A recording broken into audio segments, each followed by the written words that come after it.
Hi, I'm Helen. And I'm Sarah. And this is the Squiggly Careers podcast. And today's episode is part of our Squiggly Career Stage series. And we're going to be talking about career returners. So we've got 5 episodes in this series. We've got career starters, which is our first episode, 1 on career changes, 1 on career setbacks, 1 on career continuers, and then today on returners. And as well as us sharing our thoughts on this stage, why we think it's such an important squiggly moment to focus on and get a bit of support with, we've also got some interviews with other people to give you a bit of a wider perspective on this stage. So Sarah's going to be talking to Julianne Miles, who is the co-founder and CEO of Career Returners, and I'm going to be speaking to a returner, Mila Fadeeva, who returned to work after a 10-year break, and she's going to be sharing her experience, some of the fears that come with returning when you've been out of the workforce for that long, and some of the really practical things that helped her to return with confidence as well. And don't forget, every episode has got a career returner guide where we've put together links, coach yourself questions, tools to try out. Julianne has actually written a few extra bits of advice, and she's supported all of that with like how you can follow that advice and what might be helpful, which is brilliant. You'll find a link to that guide in the show notes and also on our website, which is amazingif.com. So we found a stat, and I think you can find a stat to support most things, which Helen and I were talking about before this podcast, that 62% of employees worldwide have already taken a career break, and 84% of millennials, which Helen and I have decided that we just about still count as, plan to take one in the future. So Helen, what have career breaks looked like for you so far, and any career breaks in the offing that you've not told me about? Oh, so do you know what? The breaks I've had feel less exciting than the ones I might like to in the future. So I would consider that I have had 2 career breaks, and both of them are family related, which is not to say that that is all career breaks are, but that's what it's looked like for me. So I have 2 children, and I had a break for my son Henry when I was at Virgin, and then I had a second break for my daughter Madeline when I was at Microsoft. And I think returning from both of those felt challenging for very different reasons. The first one because I felt like I wasn't very confident in the decisions that I'd made about how I was returning and what I was doing. So I think I was tired and probably emotional and all kinds of things. So that break felt hard for different reasons. The returning second time round after the career break was hard because of the changes that I was returning to in an organisation. So there were, both of them were hard for different reasons. When I think about breaks that I might like to make in the future, I think they're probably more about like nice learning things that I'd like to do. Like we talk about sort of squiggly career sabbaticals, or just, I'd like to go study something. I wouldn't just do nothing. I'd like to go study something without like work. But that would be a very different type of break than the ones that I've done. What about you? I do struggle with the idea of break and being on maternity leave because it did not feel like a break to me. So same as you. I mean, I took a break from my career, like to have a baby, but that was awful. I suppose it was intended, and he was very much wanted, and he's a lot better now, 8 years on. But certainly, I suppose, like you said, if someone said to me when you're imagining a career break, do I want it to be like the career break that I've had? Like, absolutely not. I don't plan to repeat that anytime soon. I think much more like you, I would love to go, I think I'd like to go and live in another country, which I very briefly sort of got a taste of earlier in my 20s when my partner lived in Switzerland for a bit, and we both really liked it. And I think we were quite tempted at the time, and perhaps just a bit scared of the language, like not being able to learn a language, which is very, very fixed mindset. But amazing if hadn't emerged then. I didn't know about it. But I do remember really enjoying it. It's like a different way of life, living in a different way. And so that I can definitely imagine myself doing. And then I think also shorter career breaks. I think often when you imagine career breaks, you think about quite big periods of time. But I could imagine, and we sort of do this actually, thinking about career breaks. Every August, you and I work very differently. So we don't do lots of our work with our learning partners. We tend to be reading, researching, writing a book, which again doesn't necessarily feel like a break, but it's sort of a break from the day to day. And actually that August has become, like we've done that for 2 years now, that's become really important for me as sort of a milestone during the year, because I think it is doing something different, and my rituals and rhythms and routines kind of feel different then. And I always feel better because of it in September. And so I think we can be really creative and flexible when we say career break, like what that means. And I am starting to see, and you mentioned you noticed it as well, on LinkedIn, which I think is really different to say when you and I started work. People actually now just talk about their career breaks, like what they've been doing. They will list that as part of, what they were doing at that time, and they provide details on what they accomplished.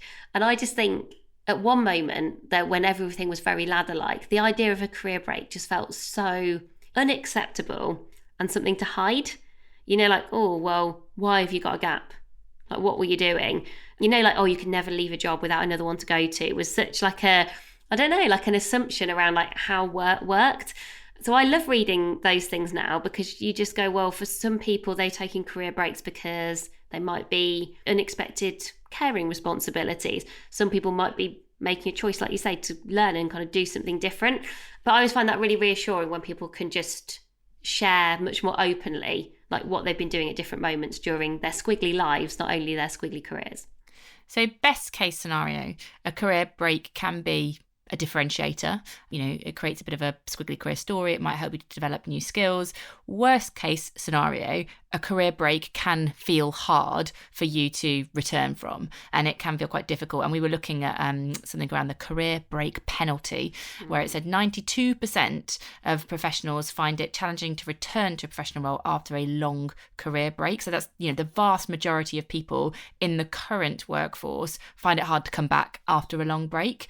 And lots of people feel like the CV gap is a bit of a barrier to them. And one of the things that I found really interesting in the research that we did around career breaks was both the perception of other people and what that break means for you and your potential, but also the perception you have of yourself. And so confidence. A lot of people lose confidence after a career break. And so they're coming back into the workforce that might feel like it's up against them, to be honest, when you look at like the applications and people feeling rejected at this stage. So it feels like actually it's difficult to come back, and that is compounded by a lack of confidence. And I hope that you can kind of hear in some of the conversations that we have today, particularly my discussion with Mila, how, she had those fears after a very long break, but how she responded to them. I think she's got sorts of practical insights for people. And also, if confidence is a factor which might be affecting how you're feeling at the moment about making a kind of return after a career break, then we've got lots of extra resources that we'll put in the guide that can help you. So first up, you're going to hear my conversation with Julianne Miles, and she is the co-founder of Career Returners. So she absolutely knows her stuff. She has spent so much time with this community, with people who are experiencing returning to work, usually after a break of a couple of years or more. She gets it, and she knows what it looks and feels like. She knows what helps, she knows what hinders, and kind of what gets in the way. So as well as sort of having lots of expert insights, she's also got lots of really practical advice. So I hope you find the conversation useful. Julianne, thank you so much for joining us on the Squiggly Careers podcast. I'm really looking forward to our conversation today. Oh, thank you so much, Sarah, for inviting me. Very much looking forward to our conversation too. Our focus for today is all on returning to work. And I think this is really hard for people.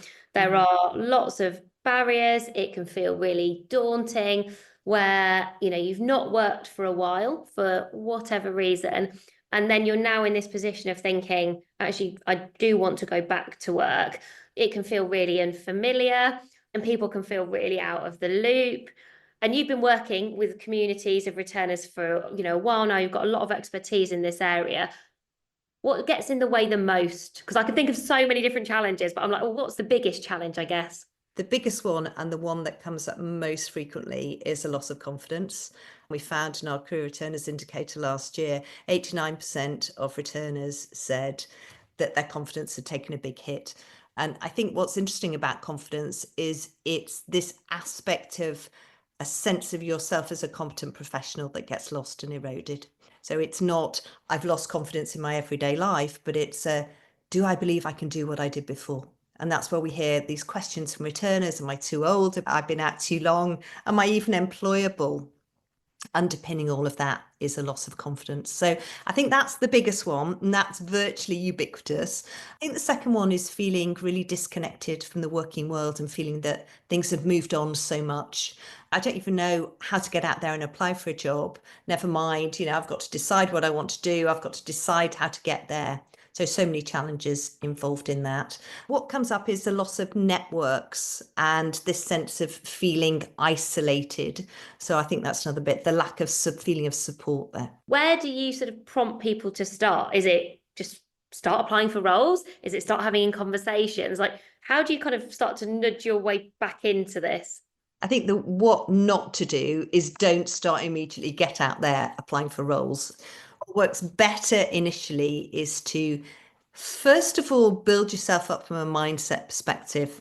So because you need to have that belief in yourself in order to start confidently targeting a job. So simple exercise, just looking back over your life and listing those achievements and experience. And then linked to that is really reconnecting with your strengths and what you're good at. So one of the best ways you can find out about your strengths is go and ask other people, get feedback from other people, and that's really reinforcing as well. So the second thing is then far more practical. So it's rebuild your networks. And again, this is tackling this problem of I've lost all my networks. Now, you haven't. And the wonderful thing about the modern world is you can get there on LinkedIn. You can find out people that you used to work with and you get back in touch with them.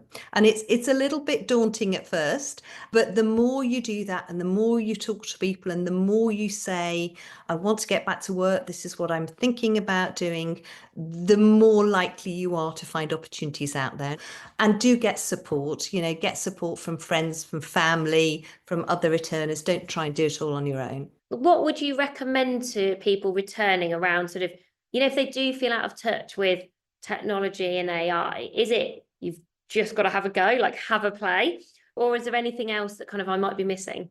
So I think, when you're considering going back to work, some of these challenges that you have, AI can be incredibly helpful.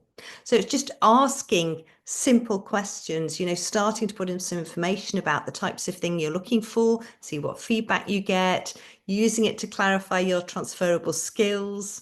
And then as you get down the line, you can really use AI to help you to refine your applications and practice your interview skills. And I would say this isn't to write the application for you. Big caveat, don't do that. But you can really use it to help you along the way. It's like as a helpful friend. If you're somebody where that feels too daunting, you're more of a learner, I would say there are many free courses out there. You can get onto LinkedIn Learning. You can get onto many sources of support online where you can do a simple course in AI. And once you get into it, you will find that it's much easier than you think. I'd also reflect and say, don't assume that everybody else is so much further ahead of you. No one needs to watch you play with Chat GPT. You could put in a question, what are the big barriers to returning to work? And it would give you 10 because it always seems to give you lots rather than kind of a few. It's often a good place to start. Everybody is learning. You don't need to fill your gap in terms of learning. You just need to learn the current tech. And I find that quite reassuring as a message. You just need to get up to date right now rather than filling in everything that happened over the last 10 years. So, what about organisations?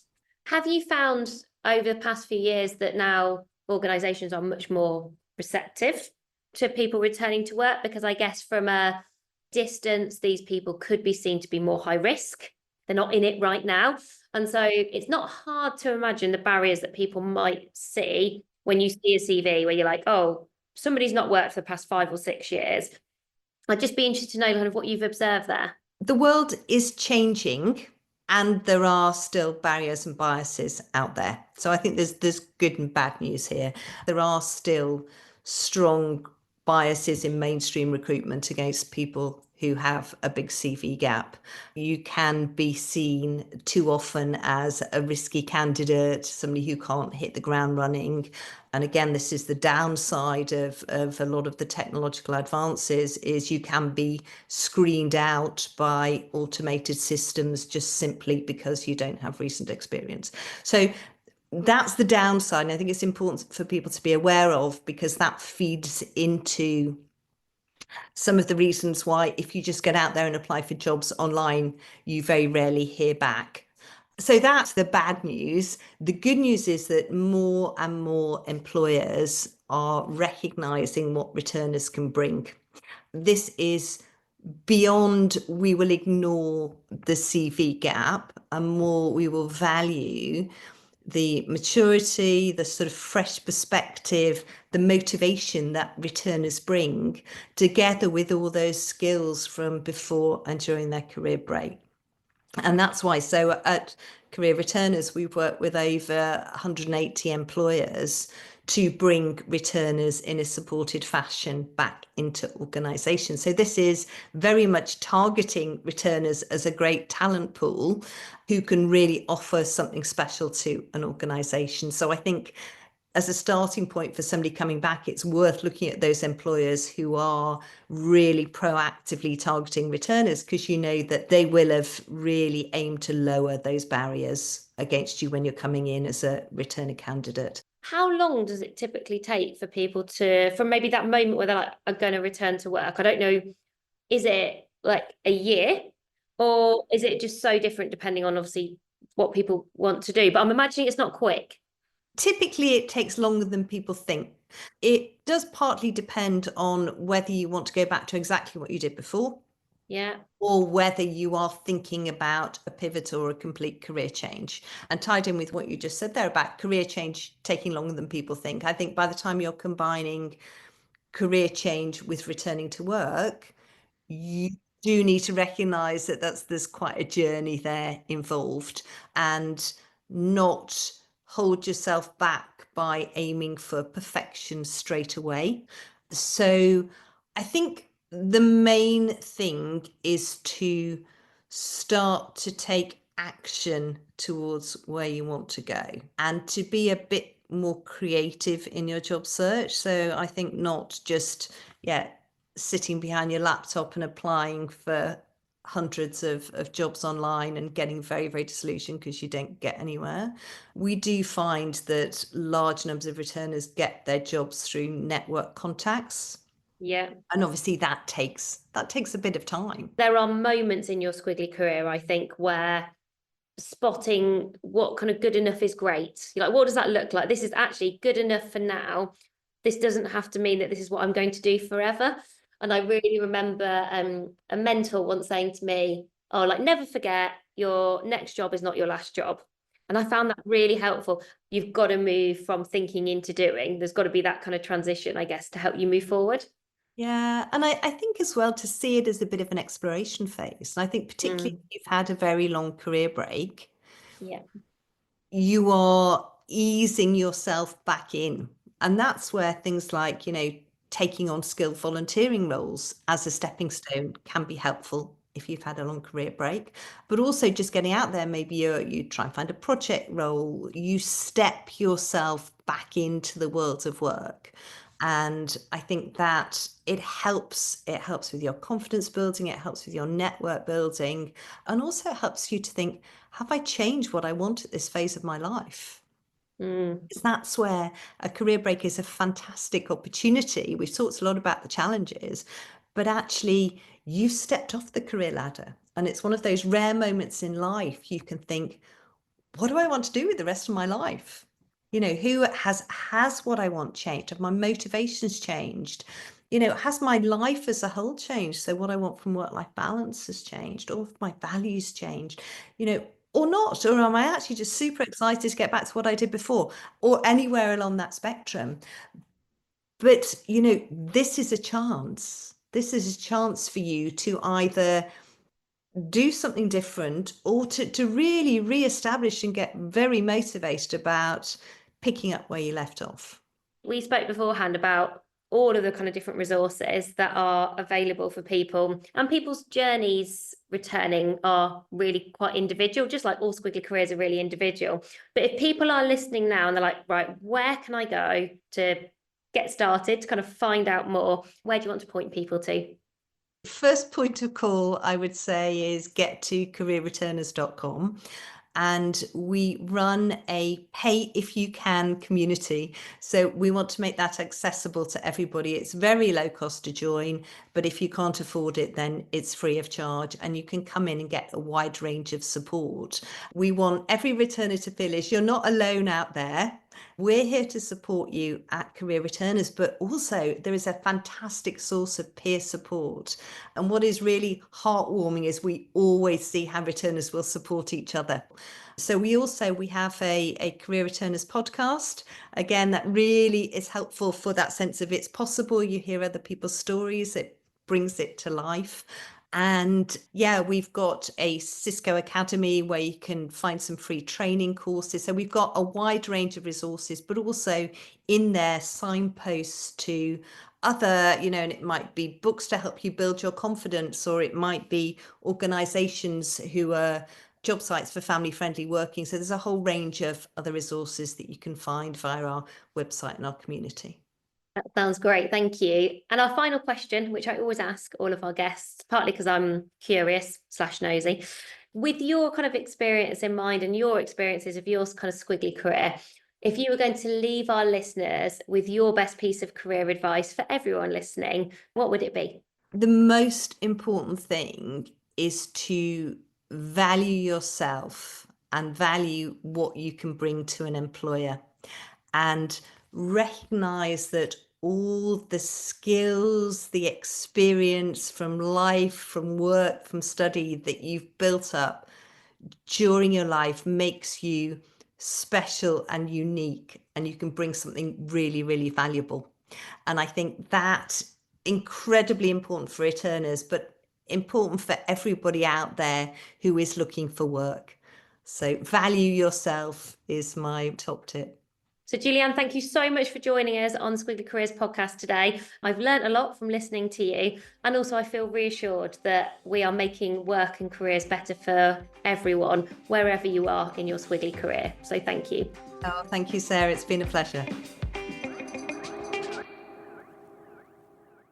So I hope you found that interesting. We are now going to move on to a returner. So you're going to hear my conversation with Mila Fadeeva, who just talks through, very practically her experience of returning and what helped her to return with confidence into a role that she now loves after a 10-year break.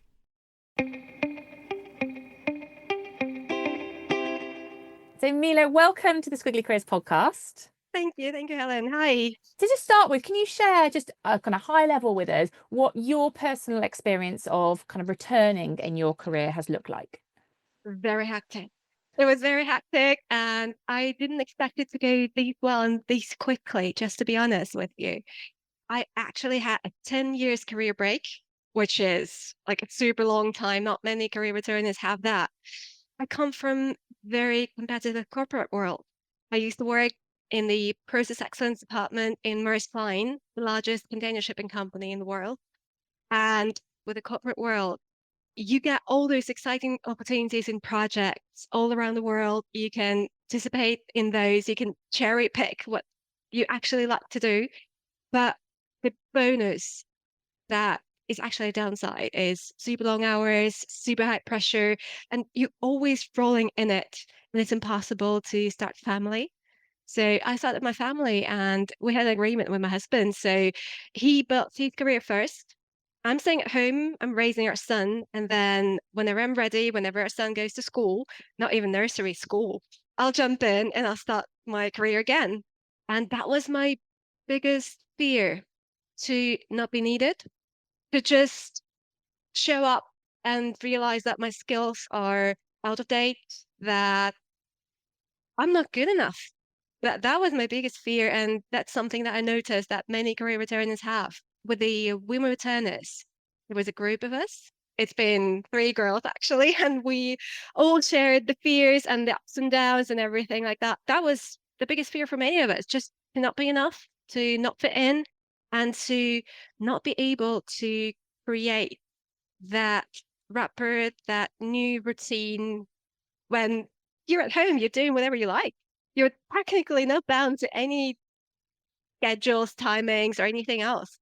And you plan your own day. But when you jump into the career world, then it's your job. It's what you need to do. It's all the meetings that you need to attend. And you can't just skip and say, oh, sorry, I don't feel like showing up. That was really, really scary at first. But just to jump in and say the best part of it, there was nothing like it. The returning to the career world was nothing like I actually expected it to be. It was a lot better. And so what role did you return to? I returned to the same role, to be honest. It's the organizational excellence manager. So it's same thing. It's improving the processes. It's lean. It's the change management. Everything like that just pops back in. So when I was hired, it was a perfect match. Probably that's why I was hired so quickly. It was shipping and the process improvement. But that's why I was so excited to start this new job because it was everything I already knew, just a new industry. It was very, very transferable, and that made it a lot easier. And so what surprised you about that kind of process of returning? You mentioned you found a community through women returners, and that was very helpful for confidence. And you talked about actually you found a good fit. What else surprised you about that kind of process of returning? What surprised me was that the women returners offered not just a matching, so-called matching service. They didn't just match me with a company. They provided the guidance, counseling, the help, and they literally talked us through all the questions we might need to ask the managers, all the questions we might need to prepare, what to discuss, the re-evaluations and everything. So there was a huge support there. But the company did a lot as well. The industry we work in is very specific, you know that, but I totally expected nothing short of like half an hour timed puzzles or IQ tests or personality tests at the first interviews. Nothing, none of that was present. Only very friendly and professional chats with very nice people, like lots of laughter, still very professional. Like we didn't just sit and laugh around, but like it was very relaxed, very nice atmosphere. And that's when it clicked. I just realized like people doing these serious jobs, so naturally laughing about it. There must be something good about these companies. So that's why I joined them. It sounds to me like there's this, if I almost have like sort of circles in a Venn diagram coming together, there's sort of your readiness. So this is the right time for me to return. There is your relationships with other returners. So I feel a sense of connection and community. There is an organization that provided support. So the women returners for you.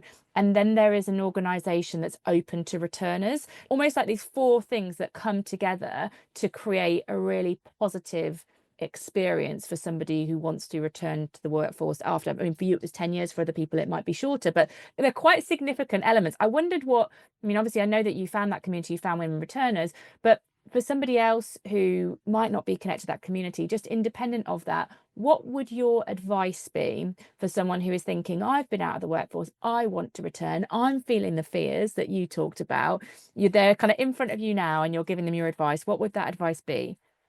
Take the leap. Take the leap. Don't be afraid. The person sitting opposite you, probably they're running the 10th interview this week and they're desperately wishing for you to be the right candidate. They're not there to pull you down or to ask you tricky questions or to make sure that you fail. Their biggest wish is to hire you. They're just checking whether you're the right match. If it's a match, that's it. All you have to do just show up and be yourself. And what actually helped me as well to boost my confidence by getting new industry certificates. I refreshed some of the industry specific certificates that I knew I needed for my next job. And I got the new ones, got the change management, I think, and it helped me a lot just to feel more confident, to answer the questions and show that I'm still probably a bit behind, but I'm still ready to learn, ready to pick it up and trying to keep on top of things. Not still yet there, but kind of making an effort. Just be yourself and whatever makes you confident. Oh, and wear your best clothes. Wear your best clothes to the interview, even if it's an audio one. You will feel a lot more confident just wearing your best outfit.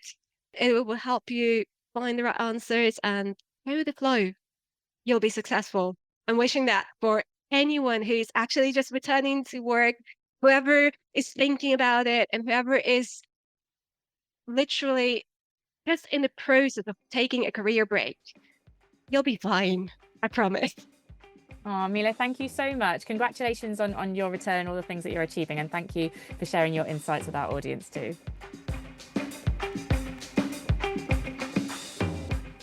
So we hope you found those conversations useful. And obviously, if you are somebody who is thinking about returning, we want to make sure that you've got all the support you need. So please download the Career Stage Guide that supports this episode. It's in the show notes. It's also on our website at amazingif.com. That guide also features an interview with Jane Van Ziel, who is the CEO of the Working Families charity. There is a lot of support there if the reason for your break is related to family reasons. So all of that will be together. If you can't find any of the resources that we've created, please just email us, Helen and Sarah at squigglycareers.com, and we will send you the links. But that's everything for this episode. Thank you so much for listening, and we're back with you again soon. Bye for now. Bye everyone.